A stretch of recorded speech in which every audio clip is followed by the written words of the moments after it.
Today's video is going to be on security and hosting, which is not a particularly upbeat topic, but one that is very important for small and medium-sized business owners. And here's why. Cybercriminals collected $209 million in the first 3 months of 2016 by extorting businesses and institutions to unlock their computer servers. They were on track to be a $1 billion industry by the end of last year.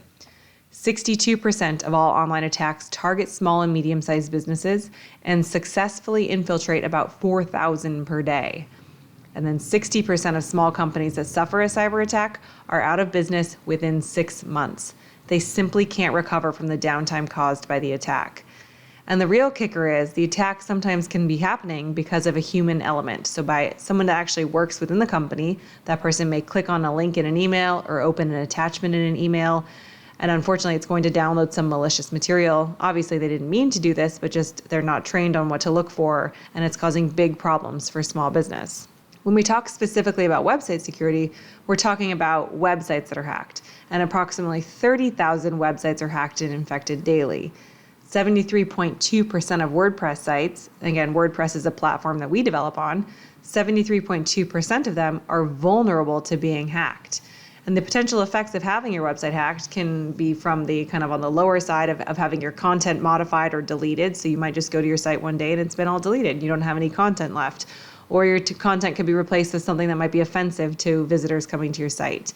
Your site could be redirected. So instead of people actually visiting your site, they're going to be sent off to some other site.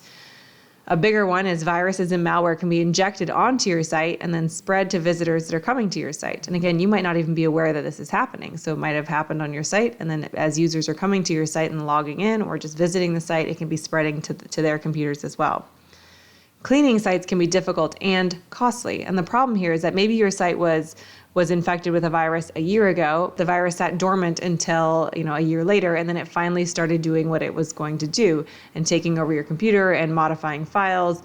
But for a year, we've been taking backups of your site, assuming that it was a clean site. So then when we go to pull a backup of your site and restore it, hoping to restore a clean version that does not have the virus or malware in it, it might be impossible at that point for us to pull a backup that's actually clean. So at that point, then your site needs to be rebuilt with a clean code.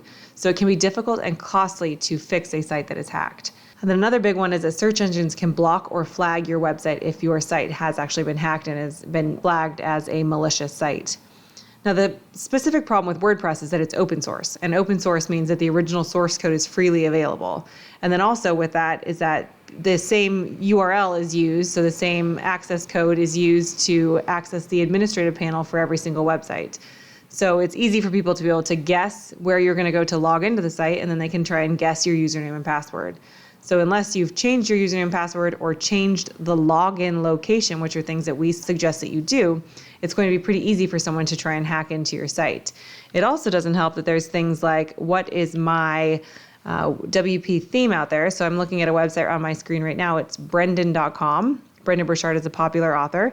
And I just went to whatwpthemeisthat.com and typed in Brendan.com. And it gives me not only what theme he's using, but also here are the plugins he's currently using. Now, the problem with this is that if any of those plugins have a known security hole, I can go in and now attempt to hack Brendan's site based on that security hole. You can mitigate that issue. Obviously, there's security plugins that we would recommend and we install with all of our WordPress sites. We suggest that you remove any unused plugins or themes from your WordPress site. So don't keep plugins and themes that you're not using on your site. Get rid of them. We suggest you change the admin login and password, and we suggest you change the login location, so that way people can't just guess how to log into your site. All of this can be done with a support package, as well as keeping the website up to date onto the most current version of WordPress, and keeping your plugins up to date. So again, that's just one other thing that we can do with a support package, is make sure that your WordPress website is up to date. Now, we do build sites with the UIS and Symbis. And the good thing about UIS and Symbis is the two of those are what we would consider closed source. So the source code is not available to the public. So there's not 10,000 developers that have access to that source code. And also the database and the application are not hosted on the same server. So even if you hack into one of those sites, you might be able to do some damage, but you're not likely to get access to the actual database to be able to remove files. So those are just a brief overview on security and hosting and why it's so important to be diligent about hosting and making sure that your website is up to date onto the current platform.